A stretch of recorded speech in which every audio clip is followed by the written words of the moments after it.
I secretly closed on a house for myself, then walked in and found my mom giving my brother and his wife a full tour, telling them they should have it instead of me. I tightened my grip on the keys, smiled, and made a move that turned their little gift into the family scandal of the year. My blood ran cold when I walked into my own house, a place I'd poured my soul into, and found my mother giving my brother and his pregnant wife a tour, telling them it should be theirs. The keys to my new life were still clutched in my hand, and in that moment, something shifted inside me. I was about to ignite a family scandal, and I wasn't going to back down. You see, buying that house was my quiet rebellion, a defiant stand after a lifetime of feeling invisible.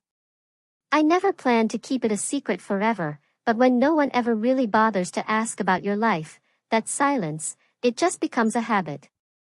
And then this house, this little bungalow, it became mine. All mine. Every single dollar came from years of relentless saving, plus an inheritance from my grandma Elsie that I'd kept untouched, a silent promise to myself. My siblings, Leo and Sarah, they accepted help like it was their birthright. Me? I was cleaning teeth until my jaw ached, spending my weekends photographing strangers' weddings and graduations. I cut corners, learned to make rice 10 different ways, said no to every indulgence. There was no safety net for me, no one to swoop in. Just sheer exhaustion and this quiet thought, maybe someday, this will all pay off. The house itself wasn't glamorous. It was a small, 2-bedroom bungalow, creaky stairs, wallpaper that screamed another decade. But the moment I saw it, I knew. It wasn't about the house. It was what it represented, something I built, on my own, something no one gave me. I didn't tell my family, not for revenge, but because I knew exactly how it would go. My mother, Evelyn, would frown. Leo would laugh like it was some cute, quirky thing I'd done. And my father, Robert, he'd just nod, utterly unimpressed. They always saw me as Maya, the one who didn't need much. The quiet one, the one who just gets by. You know how it is. If you don't ask for help, they just assume you don't need anything at all. For a while, keeping it secret felt like safety. I slept on a mattress on the floor, surrounded by boxes and paint cans. I fixed the leaky sink myself, after 6 incredibly frustrating tutorials, mind you. I painted each room slowly, carefully, picking soft lighting, warm wood tones. Every single brushstroke felt like a small rebellion. No one to criticize my choices, no one to ask why I painted the bedroom dark olive green. No one to suggest I get rid of the mismatched antique mirror. And definitely no one to remind me that I was still single, like it was a problem I needed to fix. For the first time, I had a space that reflected me, not what others expected. I even kept my apartment near work, which gave me the perfect excuse to stay quiet. I told my coworkers I was helping a friend redo a house, which was partially true.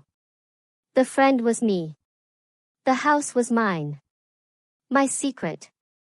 Every free moment, I was there. Even when I wasn't fixing something, I'd sit on the back steps with a cup of tea, watching the leaves fall, letting the quiet remind me that I hadn't failed. I'd survived. I'd made it. And even if no one clapped for me, I could clap for myself. When my landlord mentioned a few break-ins, I decided to install a basic security system with cameras. Not paranoia, just practical protection for my investment. I told myself maybe one day I'd invite them all over, host a dinner, reveal everything. Maybe they'd finally see me differently. Maybe they wouldn't. But at least I could say I did this. That day never came. 6 weeks passed. I balanced 2 jobs, my apartment, and my house like parallel lives. My mother called occasionally, usually to talk about Leo's latest business move or Sarah's latest drama. When she asked where I'd been, I said, busy with work. She never asked what else I was busy with. I kept waiting for a moment that felt right, but it just never showed up. Then, on a gray Thursday, everything shifted. I was in the back office of the clinic, reviewing sterilization charts when my phone buzzed. Motion detected. Front door. My stomach dropped. I tapped the alert. The video opened. There she was. My mother, Evelyn, at my front door with a key. She wasn't alone. Leo's wife, Chloe, stood behind her, a reusable shopping bag in hand. And behind them, a third woman, someone I didn't recognize, blonde, business casual, holding a folder. I watched, frozen. My mother unlocked the door like she'd done it 100 times. They stepped inside, laughing, chatting. The stranger said something, and Evelyn gestured grandly toward the living room. It took a full minute for the sickening realization to hit me. She was giving them a tour of my house, with my key, without my permission. My chest tightened. My skin prickled with ice. I suddenly remembered 3 weeks ago, when I had the flu, really bad. Couldn't drive myself to urgent care. I'd called Evelyn. She drove me, stayed while I got treated, took me back to my apartment. I'd been so foggy with fever that when she offered to grab my house keys, just in case you need anything picked up, I barely registered handing them over. I never asked for them back. I lowered the volume and watched the video, stuttering slightly as they moved from room to room. My house. My walls. My furniture. My refuge. They walked right in like it belonged to them. I kept watching. They went through the hallway like they were shopping. My mother's voice floated through the audio. The natural light in this room is lovely in the mornings. She opened the curtains I just hemmed last week. Chloe nodded. The stranger, who I now realized had to be a real estate agent or a stager, jotted notes. They stopped in the kitchen. My kitchen. I had sanded and stained those cabinets myself, replacing the knobs one by one after work, choosing a warm brass finish because it reminded me of the tiny diner where I used to eat pancakes after long shifts. My mother leaned against the counter, completely at ease, pointing out the original hardwood floors like she'd paid for them. The longer I watched, the colder I felt. I didn't yell. I didn't scream. I didn't call anyone. I just stared at my phone, breathing through my nose, trying not to shake. When they reached the second bedroom, the one I was planning to turn into a small studio for photo editing, the agent gestured to the walls, speaking clearly, with a fresh coat of paint and maybe updated blinds, this could be a perfect nursery. Nursery? That word hit me like a slap across the face. I ended the stream. My hand stayed clenched around the phone long after the screen went dark. Back in the clinic, the fluorescent lights buzzed, merciless. Someone called my name. I didn't answer. Everything inside me had tipped sideways. I told Dr. Schmidt I had a migraine. I don't know how I made it to the parking lot without crumbling. I sat in my car, engine off, fists resting against the steering wheel, feeling the kind of stillness that comes right before a storm. Not the dramatic, cinematic rage I thought betrayal would look like. Just a quiet devastation. They didn't even think to ask. Not my mother, not Leo, not Chloe. The idea that someone had entered my space, walked across my floors, opened my drawers, breathed in the scent of my soap without permission, made my skin feel foreign. By the time I got to the house, they were gone. Everything looked exactly as I'd left it. But it didn't feel the same. I stood in the doorway, staring at the worn doormat, wondering how long they'd been planning this. Had she been waiting for the right moment to tell me her plan? I went through every room, searching for proof. A cushion out of place, a drawer slightly open, a missing glass. Nothing was obviously disturbed, but it all felt touched, violated, like someone had been pretending to be me while I wasn't looking. In the living room, I spotted something on the console by the window.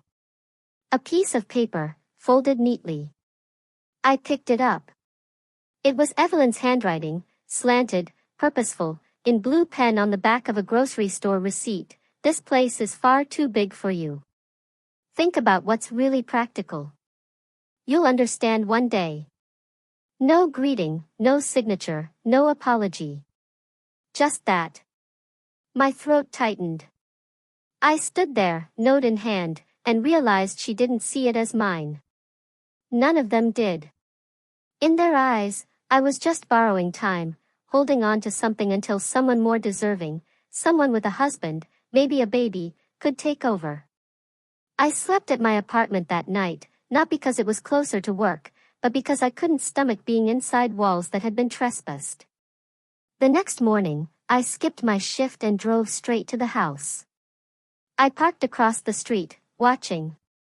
I don't know what I expected. Someone slipping out with a duffel bag?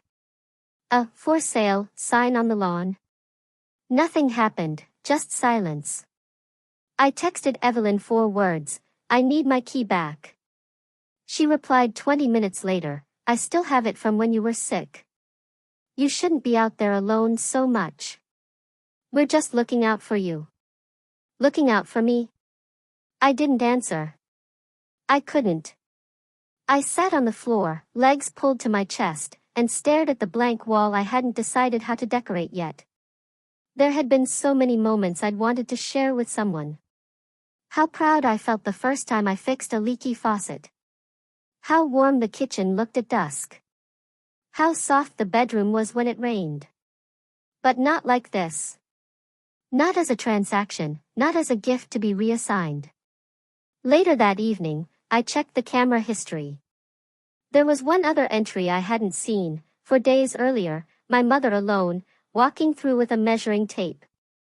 My home had been a showroom, a secret she used for her own story. Maybe she thought I wouldn't notice. Or maybe she counted on me not saying anything, like I always didn't. But I wasn't quiet anymore. I didn't wait long.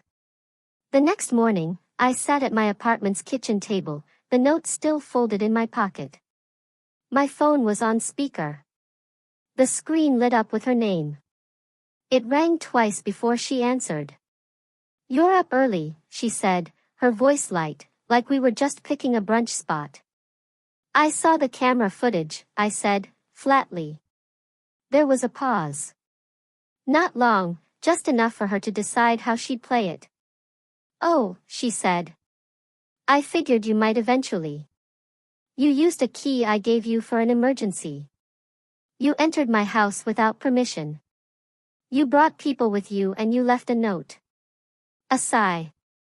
The kind that always came right before the guilt trips. "You're making this bigger than it is." "No, you made it bigger the second you stepped inside. I only went because your brother and his wife are going through a tough time. I thought it might help to see what's out there. And that place, it's lovely, but it's too much for just one person, don't you think?" There it was. The thesis, the sentence that summarized every subtle dismissal I'd swallowed for years. "It's not too much for me," I said. "I bought it. I earned it. I live there." Another pause. I imagined her sitting at her kitchen counter, probably still in her robe, coffee half finished, not understanding why I was upset or pretending not to. "I know you worked hard," she said, like she was patting me on the head through the phone, "but it's not just about that. Houses are meant for families. It's a lot of space, a lot of responsibility. You're not even there full time. And with your schedule," I cut her off. "You don't get to decide what I can handle." "I'm not deciding. I'm worrying." "No, you're controlling." She inhaled sharply, clearly offended. "Don't speak to me like that. Then stop treating me like I'm 10. She laughed, but it was tight, defensive. "I'm your mother. I'll always care what's best for you. Caring doesn't involve sneaking into someone's home and showing it to a real estate agent." Now her tone shifted. "She's not an agent. She's a friend. She works in staging. I just wanted an opinion." "You wanted an opinion on how to give away something that doesn't belong to you." She was just looking. Nothing was decided. You're missing the point, I said, my voice rising. You shouldn't have been there at all. She's pregnant, Evelyn said, like that excused everything. I blinked. What? Chloe, your brother's wife. They haven't told anyone yet. I shouldn't have said it, but they're desperate. Their apartment is cramped and Leo's business isn't doing well. This house, it could be a real step forward for them. I stared at the wall, trying to process the weight of what she just dropped like it was weather talk. So, you walked into my home and imagined a future where I just handed it over. It's not about taking anything from you. Then, what is it about? She went quiet, then softly, you're alone. You have no partner, no children. You work too much. I thought maybe you'd see that this isn't practical long term, that it doesn't have to be yours forever. I pressed my thumb against the corner of the table, grounding myself. Let me say this clearly, I said. That house is mine. I paid for it. Every nail, every tile, every chipped bit of paint. It is not temporary. It's not transitional. It's not waiting to be handed off to someone you think is more deserving. You're being dramatic. No, I'm being firm. You're throwing away your family over a house. No, I said, my voice quiet but cutting. You're threatening to throw me away because I finally claimed something of my own. The line went silent for several seconds. Then she spoke, low and sharp. You've always been difficult. I almost laughed. No, I've always been quiet. That's different. I hope you can live with this choice. I've been living with your choices my whole life. I think I'll be fine. I hung up before she could reply.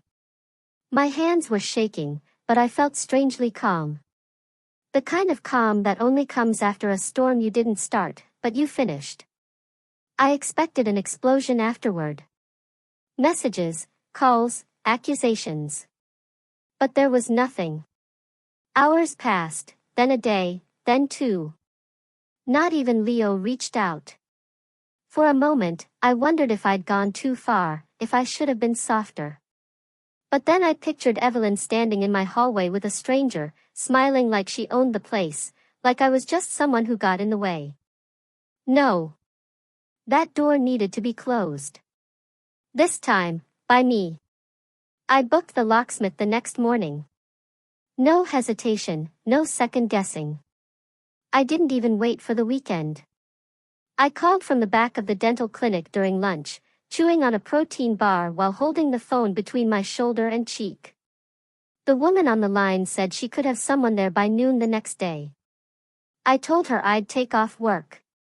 It was the most satisfying call I'd made in months. I arrived early. The locksmith was a man with calloused hands and a voice like gravel. He didn't ask questions, just nodded when I said, full change, all exterior locks. I watched him work, standing a few feet away like it was a medical procedure, as if staying close might make it feel more final, more mine. When he handed me the new keys, I held them like something sacred. Only you with copies? He asked. Yes, I said. Only me. That night, I slept at the house again. Mattress on the floor, surrounded by soft shadows and silence. But this time, the quiet didn't feel vulnerable. It felt earned. I didn't hear from anyone for 4 days. No texts, no voicemails, no awkward apologies disguised as check-ins. Just the absence I had apparently triggered by daring to say no. It stung, of course it did. But beneath the sting was something solid. For once, the silence felt like mine. On the 5th day, a car pulled into the driveway. I was in the kitchen unpacking groceries, listening to a podcast about art theft, when the notification pinged. Motion detected. Driveway. I set down the bag of spinach and walked slowly to the window. It was her, Evelyn. She didn't knock immediately. First, she stood on the porch, staring at the front door like she expected it to open on its own. Her purse was slung over one shoulder, her mouth pinched into that neutral expression she used when she was holding back a lecture. Then she tried the handle. When it didn't budge, her face changed. She knocked once, sharp, then again, louder. I stepped toward the door, heart thumping. I didn't open it. I spoke through the wood. You don't have a key anymore. A pause. I figured, she said, her voice flat, unreadable. I waited. I just wanted to talk. We were talking through the small glass panel beside the door. I saw her shift her weight. She looked smaller somehow, less certain. Maybe it was the barrier. Or maybe it was just the first time I'd refused to make it easy. I know you're angry, she said. I'm not angry. I'm done being quiet. Another silence. I only ever wanted to help. No, you wanted control. That's not fair. It's not up for debate. I could hear her inhale, then speak with that carefully controlled tone she used during PTA meetings and doctor's appointments. Your brother and his wife are going through something difficult. You don't know the whole picture, and I never will if people keep making choices behind my back. She stepped closer. I watched her hand hover over the door frame like she wanted to touch it. I raised you to be practical. No, I said. You raised me to be useful, to adapt, to expect less. Practicality was just the excuse. That's not true. Then why is it so hard for you to let me have something? Why does it bother you that I own this place? That I'm fine without help? That I didn't need permission? Her voice cracked just slightly. Because I don't want you to end up alone. I laughed, sharp and dry. You already made sure I was. I didn't say it to hurt her. I said it because it was true. Every family dinner where my achievements were glossed over. Every time someone else's crisis became more important than my progress. Every assumption that I didn't need help because I wasn't falling apart loudly enough. She pressed her hand against the door. You think I don't see you, but I do. Too late. A long beat passed. Then she said, this is a mistake. You'll regret shutting people out. No, I said quietly. What I regret is letting you in. I stepped away from the door. I didn't wait for a reply. A minute later, I heard the car pull out of the driveway. I didn't cry. I didn't shake. I finished putting away the groceries, sat at the kitchen table, and let the quiet fill the space again. Only this time, it was protected. It was mine. The silence stretched longer than I thought it would. At first, it felt like peace. I kept waiting for another knock, another voicemail, another demand disguised as concern. But the days passed quietly. No messages from Evelyn, no unannounced visits, just quiet. And then slowly, the superficial texts began. Leo sent the first one 2 weeks later. Hey, Mom's still pretty upset. Maybe reach out. A few days after that, another, no judgment. Just saying. This isn't worth blowing up the family over. Think about it. I didn't reply. Then my sister Sarah chimed in with a screenshot of a casserole she'd made, missing family dinners. Let's all just move on. Each message was like a pebble thrown at a window I'd just sealed shut. Not enough to break anything, just enough to remind me that they were still outside, waiting for me to come crawling back. No one asked how I was. No one said what she did was wrong. No one wondered why I'd felt so cornered. They just wanted me to undo the mess I didn't create. So, I stayed quiet. In the house, I found myself scrubbing baseboards that didn't need scrubbing, reorganizing the kitchen drawers, folding and refolding towels. I replaced the doorbell, installed blackout curtains in the bedroom, ordered frames for photos I'd taken but never printed.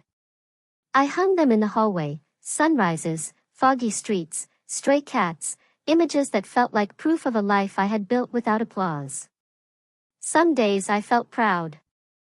Others, I felt like a stranger in my own skin. Because the truth is, even when you choose distance, it doesn't mean you stop wanting to be chosen. I still woke up thinking I should check my phone for some real message, an acknowledgement, a sign that someone in that house remembered who I was outside of the role I'd always played. But all I got were polite reminders to fall back into line. My days were full. Work at the clinic, editing photos late at night, errands, house projects. But the quiet in between felt sharper now. I'd never been someone who needed a crowd. I liked stillness.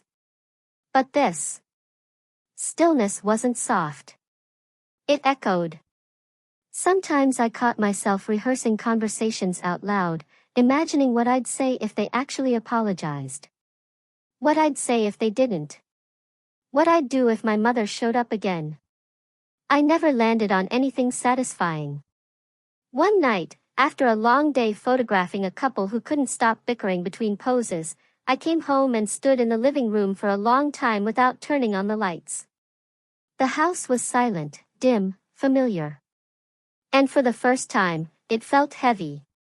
I sat on the couch and tried to remember the last time I'd laughed with someone in this room. The last time someone sat across from me just to talk, not to take, not to fix, just to be there. The thought pressed down on me, slow and suffocating. It wasn't that I regretted what I'd done. I didn't. But being right doesn't stop you from feeling alone. That night, I slept with the hallway light on, just one bulb. A small defiance against the dark.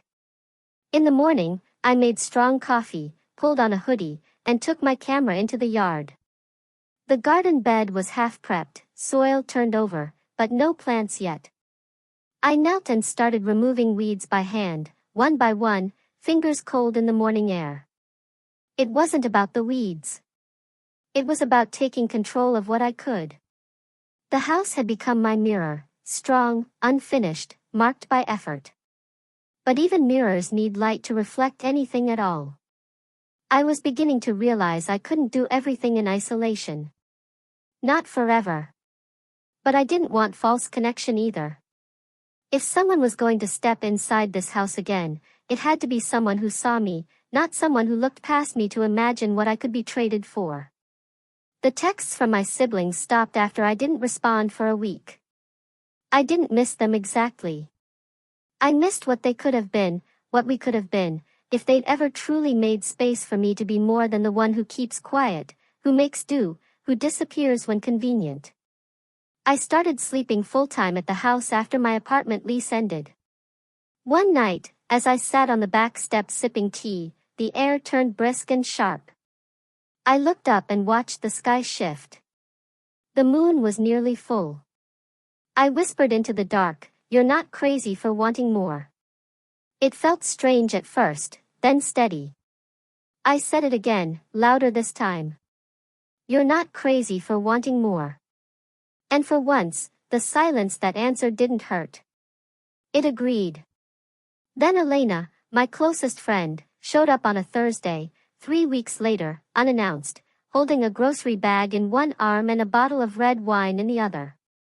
I opened the door, still wearing my cleaning gloves, one AirPod in, music humming faintly in my right ear. I blinked at her. "You didn't text," I said. She raised an eyebrow. "You haven't answered a text in almost a month." "I figured you forgot how doors work." "I didn't." She held the bag up. "I brought food." There was no point arguing. She walked past me like she owned the place, which was the closest thing I'd had to comfort lately. I closed the door behind her and peeled off the gloves.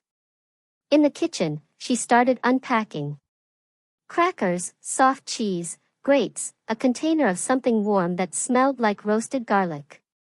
I leaned against the counter, arms crossed, watching her. "So," she said, slicing the foil on the wine bottle. Want to tell me what's going on, or should we eat first and pretend you're totally fine? I am fine. She gave me a look. Please.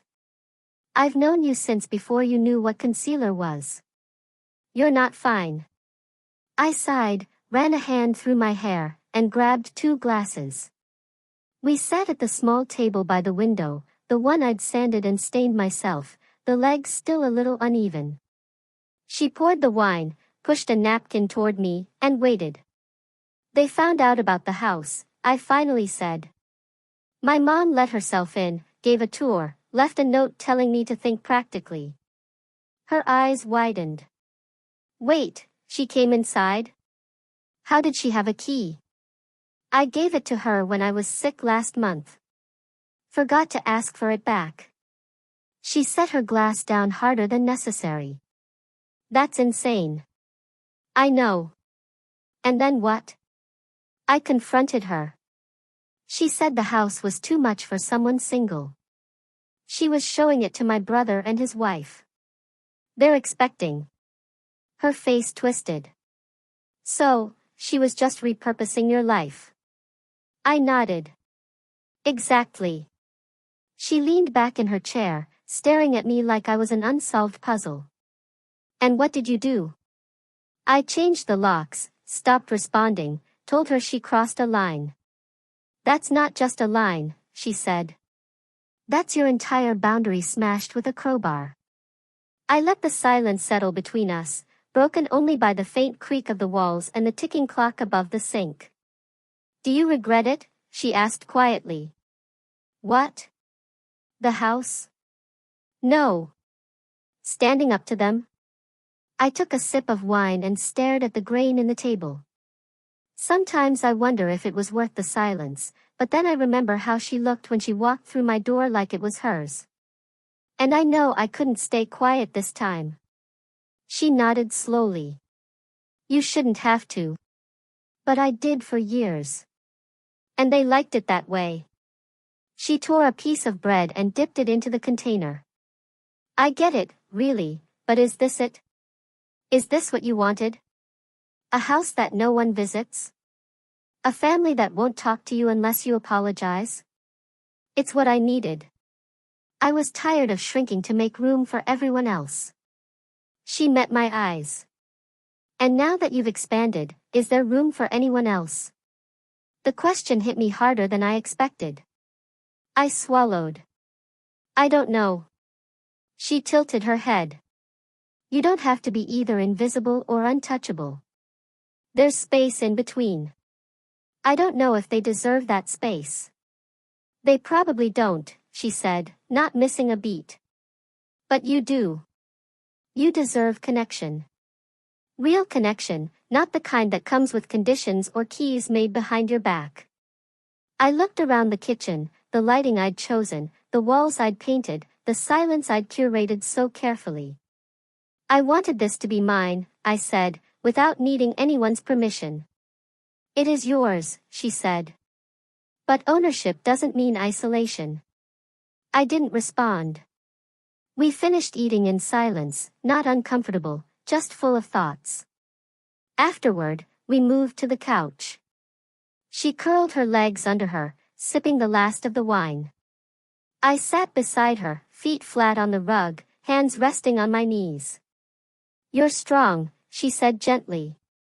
But you don't have to be alone to prove it. I closed my eyes. I just don't know how to be in the middle. It was always either be quiet and accepted or speak up and get shut out. She rested her head against my shoulder. Maybe this is the start of something different. Something where you decide who gets in and who doesn't. That night, after she left, I sat by the front door for a long time. I didn't check the cameras. I didn't check my phone. I just listened to the quiet and asked myself, if I let someone back in, would I recognize the sound of real belonging? I wasn't sure. But for the first time, I wanted to find out. Chloe texted me on a Monday, 5 weeks after Evelyn's last visit. Just a short message, can we talk? Just you and me, please. I stared at the screen for a full minute. I hadn't heard from her since the last group dinner, weeks before the house incident. She'd been quiet during the fallout. No messages, no defenses, no accusations, just silence. Now this. I thought about ignoring it, about letting the conversation die before it began.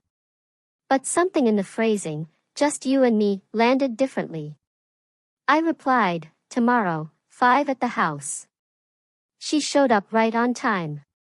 She wore no makeup, no perfect hair, no curated outfit, just jeans, sneakers, and a loose gray sweater that made her look smaller than usual. I opened the door before she knocked. "Hi," she said carefully. I stepped aside and let her in. She walked in slowly, looking around like she wasn't sure if she was welcome. I gestured toward the kitchen, and she followed. I offered her tea. She nodded. We sat for a moment. Neither of us spoke. She looked down at her hands, fiddling with the sleeves of her sweater. I waited. Finally, she took a breath. "I didn't know she was going to do that," she said quietly. "Bring someone, the staging woman." I didn't answer. I asked her for help. That part's true. But not like that. I never asked her to take your house. I looked at her. Her face was pale, eyes tired. Not performative, just raw. "You asked her for help with what?" I said. She hesitated, then leaned forward, elbows on the table. "We're not doing as well as it looks," she said. "Leo's business isn't stable. He took on some clients that didn't pay out. We've been behind on rent for months." I blinked. She pushed her hair behind one ear. "I didn't want to ask anyone." He wouldn't. His pride. "Yeah," I said, more bitterly than I intended. "That sounds familiar." I thought maybe she could co-sign something or help us refinance, but instead she started pushing this idea about your place, about how it was too much house for you, about how it would be more useful for a family. That word again. "She made it sound like you wouldn't mind," she added softly. I scoffed. "Of course she did. I didn't know she had taken your key. I didn't know she was showing it like it was already decided." I leaned back in my chair, pressing my fingertips together to keep my voice level. "So, you're saying it was her idea?" "I'm saying it spiraled, and I didn't stop it." That admission held weight. We sat in silence. My tea went cold. "I wanted to come sooner," she said. "But I didn't know what to say. I didn't want to lie, and I didn't want to defend what she did, but I also couldn't just let you think I was fine with it." "Were you?" I asked. Her eyes met mine. "No." I studied her face. I thought about all the years I'd watched her slide into the family like a puzzle piece. How Evelyn praised her. How Leo was always the shining one. I'd spent years assuming they lived in a world of clean answers and easy choices. And now here she was, fragile, messy, human. "Why didn't you ask me directly?" I asked. She gave a weak smile. "Because I assumed you'd say no." "I probably would have." "I know." We both laughed. Just once, a short, surprised breath of irony. "I'm not angry at you," I said after a pause. "But I'm not going to pretend it didn't hurt." "I don't expect you to," she said. "I just wanted to stop pretending everything was fine." The sun was dipping low outside, streaks of orange cutting across the floor. The house felt still again, but not empty. She stood slowly. "I won't come back unless you invite me." "I mean that." I nodded. At the door, she turned. "He's ashamed," she said. "He won't say it, but he is. About the business, about not being able to provide the way he thought he would." I opened the door for her. "I understand shame," I said. But it doesn't justify what happened. No, she agreed. It doesn't. She stepped outside, then stopped. For what it's worth, she said, your house is beautiful. This time, I believed her, and when I closed the door, it didn't feel like I was shutting her out. It felt like I was closing something that finally had an ending. That night, I couldn't sleep. The house was quiet, but not in the soothing way I'd come to love. It felt tight, like the walls were holding their breath. My conversation with Chloe kept echoing, her voice soft, her eyes avoiding mine. The way she said, he's ashamed. I sat on the couch long after midnight, sipping cold tea and thinking about Leo. My brother, the one who had always known exactly how to move through the world in a way I didn't. Charming, loud when it served him, quiet when it didn't. The one who never had to ask twice for anything, the one who somehow always had more room than the rest of us. I realized something that night.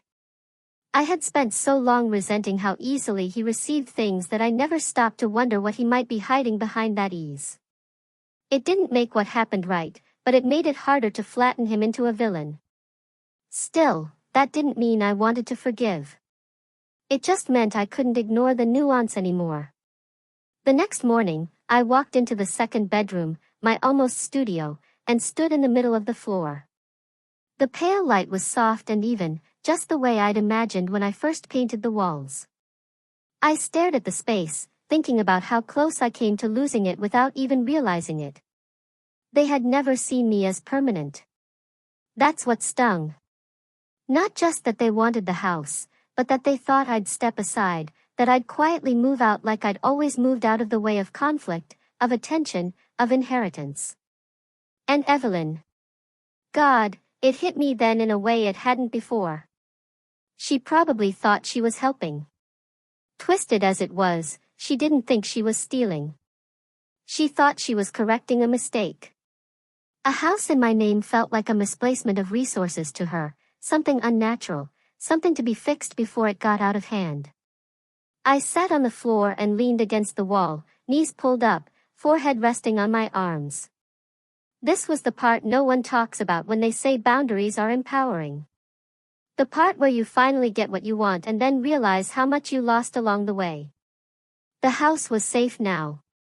I had secured it, locked it down, but I hadn't prepared for the hollowness that came after reclaiming it. The next few days passed slowly. My routines remained intact. Work, edits, errands, projects. But I moved through them like someone else was steering. Not sad exactly, but detached. The idea came quietly in the middle of a Tuesday. I was rinsing dishes when it struck. Not a lightning bolt, not a grand epiphany, just a quiet, measured thought. What if I invite them here? Not to surrender, not to smooth things over, but to set the terms. My terms. The house had become a symbol of everything I'd fought for. Autonomy, respect, space. And yet, I'd spent the last few weeks defending it from behind locked doors. I hadn't opened it with pride. I'd hidden in it, protected myself. But maybe it was time to reclaim it in another way. I didn't want to reconcile for the sake of performance. I didn't want to hear excuses dressed up as affection. I wanted honesty, clarity, maybe even the beginning of something different, or maybe just closure. That night, I drafted the message. Simple, no theatrics. I'm making dinner this Sunday at the house. If you'd like to come, you're invited. Come as you are. I sent it to Evelyn, Leo, Sarah, and to my own surprise, Robert, too. Then I turned my phone face down and refused to obsess over their replies. It didn't take long. Leo was the first, "We'll be there." Then Sarah, "You're cooking? Can I bring dessert?" Even Robert replied with a thumbs up. That was his version of emotional availability. Evelyn didn't answer right away. I didn't expect her to. But late the next day, she sent, "Okay, thank you. No emoji, no elaboration. It was enough. I spent Saturday prepping, not obsessively, just intentionally. I made a grocery list, cleared the clutter from the hallway, cleaned the windows. I set the table with mismatched plates and cloth napkins I'd found at a thrift store. No centerpieces, no fake smiles, just food and space. I cooked slowly on Sunday. Roasted vegetables, baked herb chicken, a pot of lentils simmered on the stove, warm and rich with garlic and thyme. I made salad with shaved fennel because I liked the way it looked in the bowl. Not for them, for me. At 5:57, a car pulled up. I took a deep breath and opened the door before they knocked. Leo stepped in first, holding a bottle of wine. Chloe followed, glancing around like she hadn't seen the place in daylight. Sarah came next, wearing too much perfume and carrying a bakery box with a ribbon. Robert came in quietly, hands in his jacket pockets. Evelyn was last. She hesitated on the threshold. I met her eyes, then stepped aside. "Come in," I said, calm, even. She entered without a word. The house filled slowly, shoes by the door, jackets on hooks. Leo wandered through the living room, muttering, "You did all this yourself?" His voice didn't carry the usual edge. Sarah ran her fingers along the windowsill and said, "This paint color is perfect." I just nodded. We sat down at the table as the sun dipped low. The lighting was soft, warm. I poured water into mismatched glasses and passed dishes around. No speeches, no tension yet. We ate. Leo asked about the new camera I'd bought. Sarah showed a picture of a friend's baby. Robert said nothing, but kept reaching for more lentils. Even Evelyn commented that the chicken was well-balanced, whatever that meant. I didn't rush it. For the first time, I didn't feel like I was hosting to earn approval. I wasn't shrinking to fit them into the room. I had built this space and now they were sitting inside it on my terms. After dinner, I gave them a tour, the proper kind. "This is the guest room," I said. The walls took 3 coats. In the kitchen, I pointed to the open shelves. I hung those by myself. Twice, actually. The first time, they weren't level. They smiled.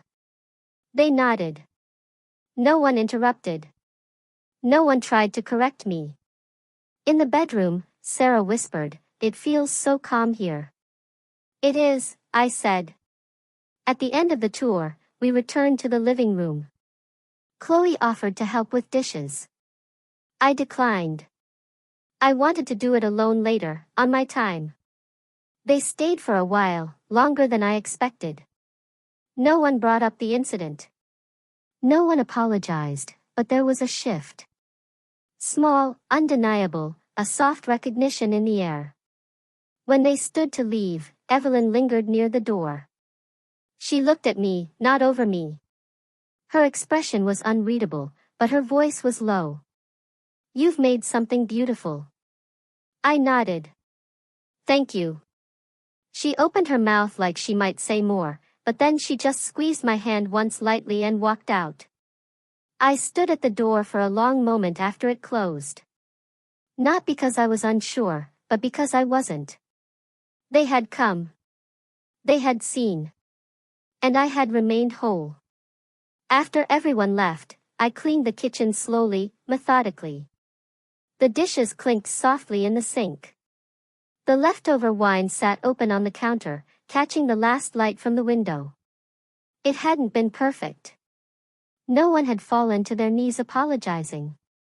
No one had delivered the speech I'd sometimes imagined, the one where they acknowledged every moment I'd been overlooked, every assumption they'd made about my silence. But something had shifted. For the first time, they had been guests in my space instead of me being a visitor in theirs. They had asked about my choices instead of questioning them.